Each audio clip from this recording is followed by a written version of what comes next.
Because I am seeing what's called the case of Nnamdi Kanu with Nigeria come to an end. The case come to an end. And this case come to an end, and Nnamdi Kanu will win this case.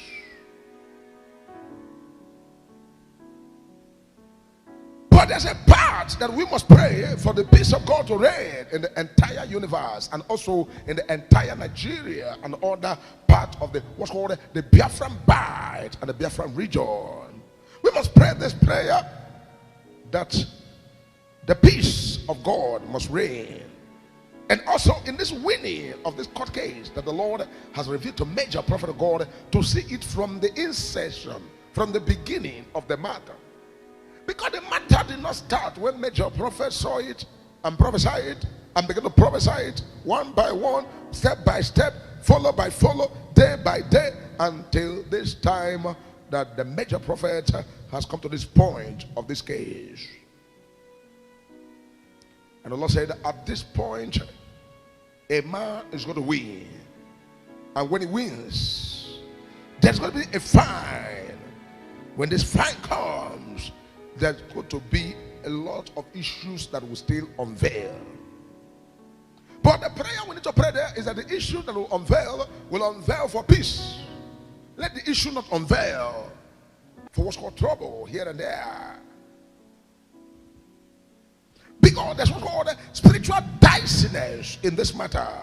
Because we follow spiritually and we follow physically to look at things the way they are going in the realm of the spirit. Because everything that must happen in the physical realm, the Lord God Almighty will do nothing except He has first of all revealed to His servant, the major prophet of God, to look at it. I don't care what you think about it. I don't care what you say about it. If you like, you agree with me. You like, don't agree with me. But if I be a prophet, what I say will surely come to pass the way the Lord has revealed to major prophet of God. Because in the realm of the spirit, I'm so called the people who are now the winner of this case. Now, case is over, and everything come to an end, and the winner declared, and everything settled. So what else will bring restrictions? Where is the issue of restriction coming from? What's going to bring what's called restriction? Are you going to restrict Nnamdi Kanu? Restriction and restricted.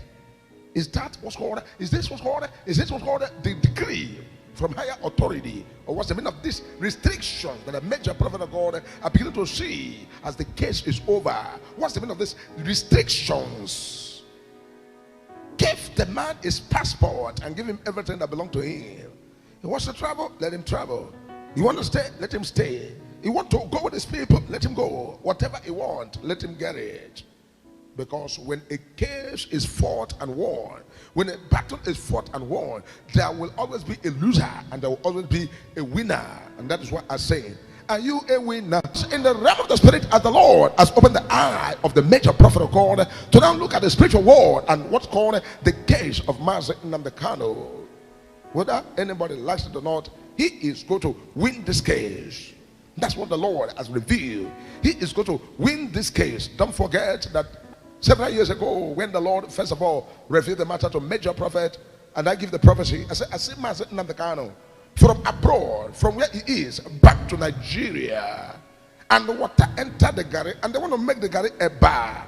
Instead of turning to a bar, it has turned to something called a gari that they put granite and start to drink it and begin to eat it like that, because the time has gotten to the clock. Some people say, how can he come? It's not possible. And it didn't take up to a month. You saw what happened back to Nigeria. Many people panicked and began to wonder, how can this man be brought to this country? They're going to kill him, this, that. I said, it's not possible, because the Lord has said, his years upon the face of the earth shall no man touch, and nobody can be able to tamper his life, because his life is not in the hand of man. That the case is going to finish in the month of October. I quoted the year, coming year of that day. And that case will finish, and they will say, discharged and acquitted, and he will be out to go out. On the way coming out, the authority will say, come back Keep him there. Let him remain there. And let him be tried again. This is a prophecy given. So every man you see on the face of the earth that has what's called a prophecy following him, be careful. Just like what's called Donald Trump. When Donald Trump was contesting in 2019-2020, the Lord gave a message from here that the election coming in America will be thwarted. And I showed you that I see what's called a Mediterranean Sea, where they are producing what's called a software to be used in the election. And people were like, how can this be possible? Major prophets saw it before the election day and gave you the prophecy. I said the man will be winning. But in the middle of his winning, all of a sudden there will be a top up from what's called software that's produced right there in the Mediterranean Sea. And many of you say, how can this man be prophesying this? And exactly what I said happened. And after election, the man that's supposed to win, as I declared and as I said, was put aside.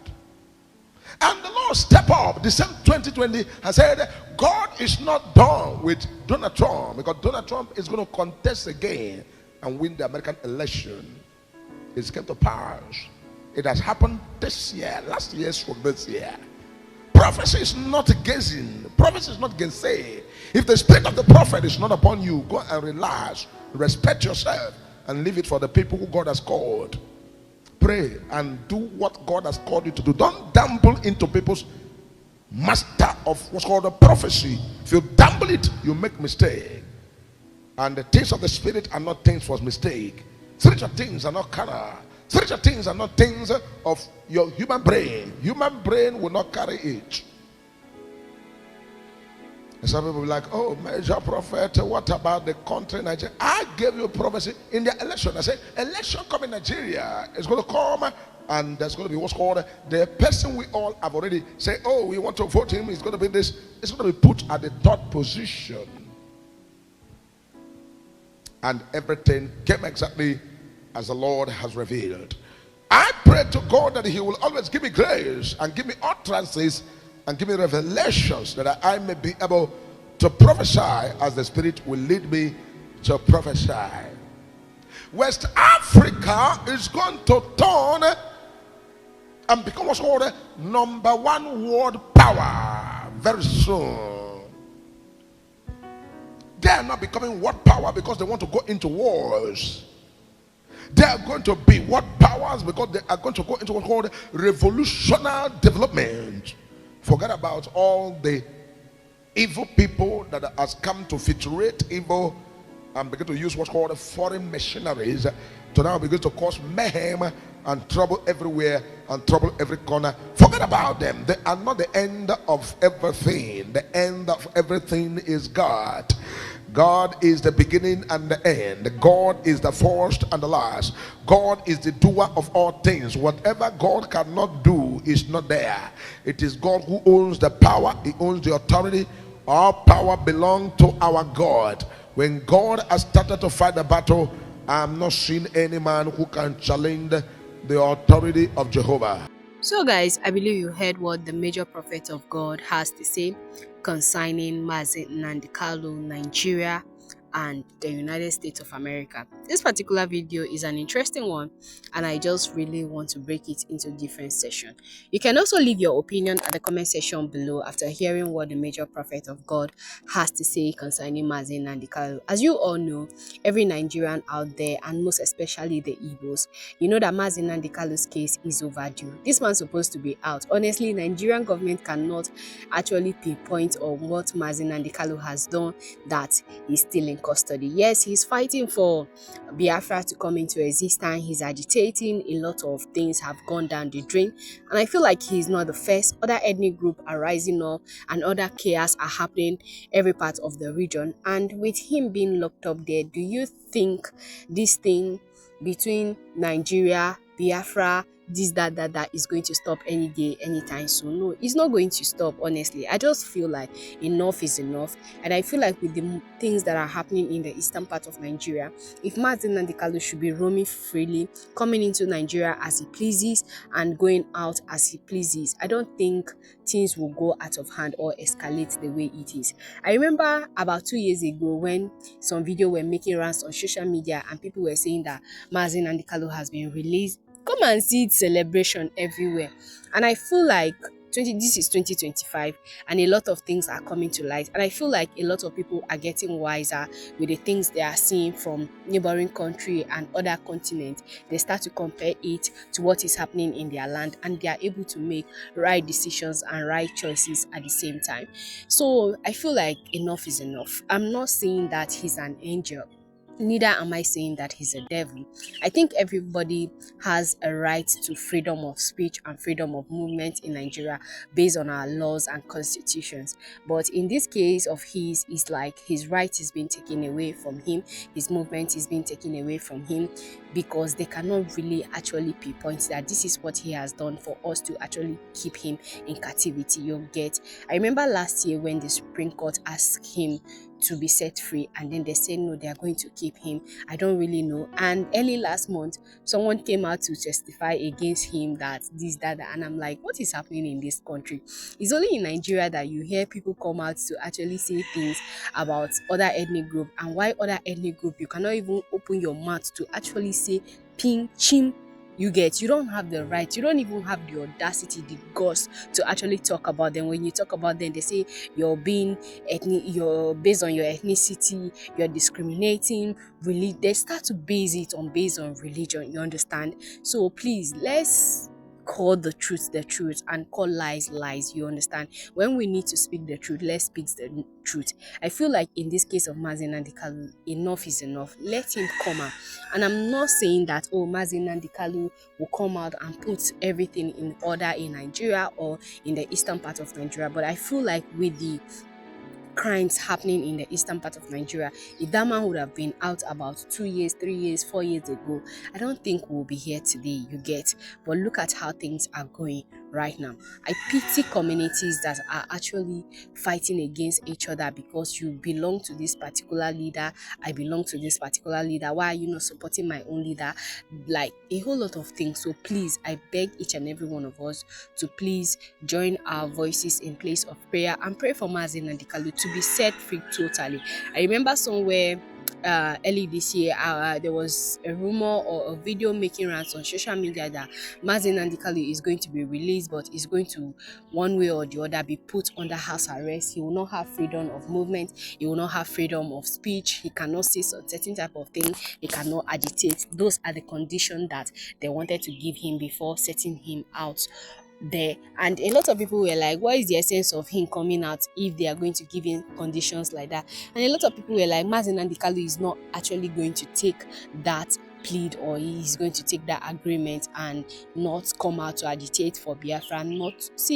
Agitating for Biafra in a sense is that maybe Biafra may not come as a nation, but as individuals, as an ethnic group, their voices will be heard. You know, they discriminate a lot when it comes to the IGBOS. We don't like them in our lands. We don't want them in Lagos. We don't want them in the northern part. We don't want them in the western part of Nigeria, which is just too crazy that this particular individual, this particular ethnic group you don't want, but you want other ethnic group to actually roam freely in your lands, in your forests, and you cannot do anything about it because the government will not do anything. Even though you complain from now till next year, till tomorrow after tomorrow, nothing will be done about it. So when I heard the major prophet of God actually said what he said, I just said, let me come here and bring it to the ears of my Igbo brothers and sisters out there to please stand in place of prayer for Nnamdi Kanu, because a lot of things are happening in Nigeria right now, and there are things that we need to go down on our knees and pray for Nigeria. the major prophet of God. I know a lot of people don't like his prophecies. They say he's too pompous, he's this, he's that. But please, one thing I want you to know is that forget about who is giving the message and concentrate on the content that he's actually putting out there. He said that God has revealed to him. Who are you to judge? Do you want to take the position of God to judge individual, or to say this particular individual is not this, is not worthy of what he's saying? He has said that God has sent him. Let's listen to what he has to say.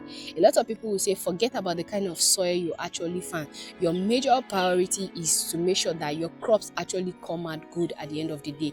Take care of it, and at the end of the day, it blossoms to a beautiful crops that you want. So forget about the vessel. You cannot say because you go to the farm, you get yourself dirty, you won't actually plant your seed for it not to germinate, or you say the soil is too dirty, so I won't be able to put my hand inside. How do you expect to get crops at the end of the day, and you call yourself a farmer? If you call yourself a follower of Nnamdi Kanu, if you call yourself a Biafran, if you call yourself Igbo out there, please put him in prayer, put his family in prayer, put his health in general in prayer, and put him as an individual in prayer, and make sure that his assignment here on earth, whatever freedom he wants to bring to the Igbos, whether separating or not, but making sure that the eastern part of Nigeria is that bubbling part again. If that is his agenda, pray that it comes to pass at the end of the day. That is just what I want to come here and to chat with you guys about. And please help me share this video on all social media platforms like Facebook, WhatsApp, TikTok, Instagram, on X, to make sure that a lot of individuals get hold of what the major prophet of God is saying. And please, if you have not subscribed, please subscribe and be part of this lovely family. And if you're a returning subscriber, I want to say a very big thank you. Thank you for always tuning in, and thank you for always watching our video. God bless you, and I'll see you in the next one shortly. Bye for now, guys.